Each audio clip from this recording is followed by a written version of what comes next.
Je viens de recevoir ma Switch OLED, et pour préparer la sortie du nouveau Zelda Tears of the Kingdom, je voulais me faire le meilleur setup possible pour en profiter dans mon bureau, sur la télé du salon et aussi en mode portable. Pour faire ça, j'ai trouvé des périphériques et accessoires plutôt cool. Si vous avez une Switch, je sais déjà qu'ils vont vous intéresser. Alors déjà la base de ce setup, c'est le même bureau et la même chaise que dans la vidéo setup de stream, mais pour l'écran, je voulais quelque chose de plus adapté pour la Switch. Je suis parti sur du 32 pouces, donc 80 cm en diagonale, ce qui pour moi est la bonne taille d'écran pour pouvoir jouer à une console sur son bureau, et aussi l'utiliser pour travailler sur son ordinateur. Je voulais un écran vraiment pas cher, parce qu'on n'a pas vraiment besoin de performances incroyables avec la Switch, sachant qu'elle fait au maximum du 1080p 60 fps sur certains jeux. Du coup, cet écran à 200 €, il fera largement l'affaire. Après, ça pourrait être assez intéressant de prendre un écran d'une gamme un peu au-dessus, genre du 2K 144 Hz, parce que si une nouvelle Switch sort avec de meilleures performances, on n'aura pas besoin de changer d'écran avec, mais en plus de ça, un écran avec un gros refresh rate, comme ça, c'est très agréable dans la vie de tous les jours. Cet écran, je l'ai mis sur un bras articulé. Sur TikTok, il y a pas mal de gens qui m'ont demandé pourquoi est-ce que je faisais ça, alors que l'écran vient avec un pied d'origine. Mais un bras d'écran, ça fait vraiment toute la différence dans un setup. Déjà, ça permet de le placer où on veut sur le bureau. On peut le mettre dans la bonne position pour jouer et la bonne position pour travailler. En plus, avec un écran aussi grand, c'est assez important parce qu'il ne faut pas qu'on soit trop proche de l'écran pour préserver nos yeux. Mais ça permet aussi de gagner de la place sur le bureau, de limiter la fatigue de la nuque avec une position plus ergonomique. Et le petit bonus, c'est ce style flottant et minimaliste qui fait un setup beaucoup plus clean. Ensuite, un investissement qui a été rapidement nécessaire, c'est une manette pro. Alors j'aime beaucoup celle d'origine avec les Joy-Con, mais il faut se l'avouer, elle a quand même pas mal de défauts. J'ai pas voulu prendre la manette pro officielle de chez Nintendo, déjà parce qu'elle est quand même vachement chère, mais surtout parce que celle-là, elle ressemble beaucoup à l'officielle, avec des fonctionnalités qui en font une vraie manette pro. Déjà, on a le gyroscope classique, une qualité de construction parfaite, genre du niveau des manettes de PlayStation et Xbox, mais en plus, on a des palettes configurables à l'arrière, où on peut facilement remapper les boutons grâce à leur application mobile. Ça, pour le coup, j'étais un petit peu sceptique au début, parce qu'on les connaît, ce genre d'application, ça peut rapidement être une galère, mais là, en vrai, c'est plutôt bien fait. Sur leur application, j'ai pu facilement faire plusieurs profils pour Zelda et Mario Kart, et ça en 5 minutes. En plus de ça, la manette vient avec un dock pour la recharger. Quand on en a fini avec, on a juste à la faire glisser dedans et plus jamais besoin de penser à la recharger. On peut aussi l'utiliser pour allumer la console à distance, juste besoin de secouer la manette et on a la télé et la Switch qui s'allument tout seul. Mais la cerise sur le gâteau, c'est qu'elle vient avec un adaptateur USB pour pouvoir aussi l'utiliser sur le PC. C'est ultra pratique pour moi qui passe de la Switch à mon ordinateur en permanence. J'ai juste besoin de switcher sur ce bouton et je peux passer de Mario Kart à Forza Horizon. Aucune cohérence, hein, on est bien d'accord, mais c'est quand même un plaisir. Ensuite, un essentiel pour tous ceux qui, comme moi, prennent leur jeu en dématérialisé, la carte SD pour augmenter la capacité de stockage de la Switch. Ça, pour le coup, ça a coûté beaucoup moins cher que ce que je pensais. 20 € pour 128 Go en plus, ça vaut carrément le coup.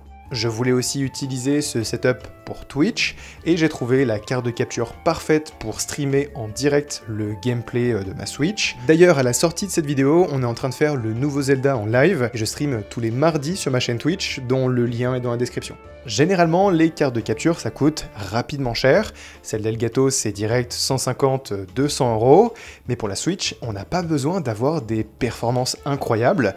Et cette carte de capture de chez Avermedia à 80 € suffit largement avec son 1080p 60 fps. Ensuite, avec l'ouverture de la Switch aux écouteurs Bluetooth, on peut maintenant utiliser n'importe quel écouteur sans fil sur sa Switch. Mais pour ce setup, je voulais des écouteurs pas trop chers pour faire le taf, et du coup j'ai trouvé cette pépite, les Soundcore P2 Mini. Alors, je ne connaissais pas cette marque, mais ils font des produits audio avec un rapport qualité-prix assez incroyable. Ce modèle, il a une batterie qui tient super longtemps, le son est plutôt bon, surtout quand on sait qu'il ne coûte que 30 €.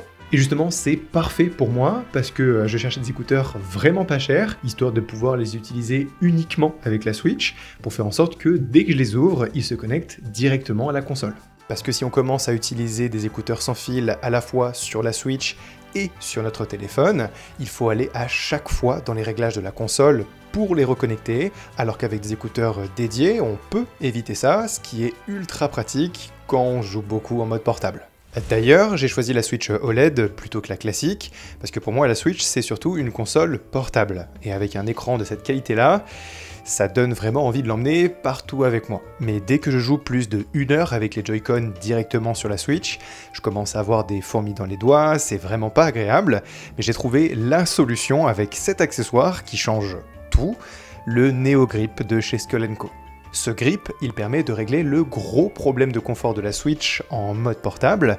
On glisse la console dedans et on a des grips de manette directement sur la console. La Switch de base ne s'adapte pas du tout à la morphologie de notre main. Elles se mettent dans une position un peu bizarre pour supporter le poids de la console, ce qui fait qu'on a le pouce de droite qui n'est jamais vraiment à sa place. Ce grip, lui, il vient avec 3 différents types de manettes qu'on peut échanger pour s'adapter à la taille de nos mains, avec un angle différent entre la droite et la gauche pour faciliter l'accès au stick directionnel de droite, et tout de suite c'est beaucoup plus naturel.